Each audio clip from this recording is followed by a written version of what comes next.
fasting heal the body naturally? Yeah. So, I mean, if you look in the animal kingdom, animals fast. Soon as they get sick, if you have a dog, the moment that your dog get an upset stomach, it stop eating. And then when it do eat, it eat grass because grass acts as like a botanical herb to the actual animal to get them to throw up. And what are they throwing up? They throwing up all of the cytotoxins, the endotoxins, and all the worms that's in them in the first place.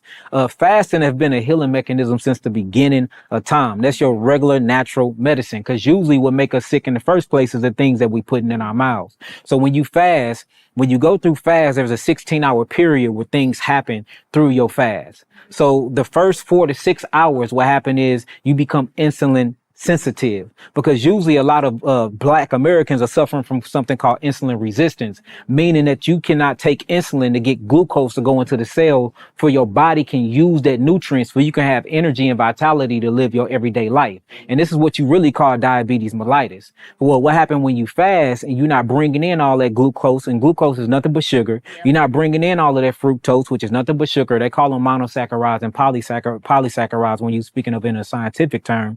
But when you're not bringing those things in, now your body have the ability to awaken these cells called beta cells. And the beta cells is literally in the islands of Langerhans in the pancreas. And this is what produced the insulin. What insulin does is it releases itself into the bloodstream and it literally acts as a key mechanism to open up the membrane of the cell for glucose can go in. When glucose get in the cell, what happened is you receive this energy, and this energy is how we able to talk and have a conversation with each other right now. And it's called ATP, adenosine triphosphate. Without that ATP molecule, you will not have no signal to your cells, which means you have no life.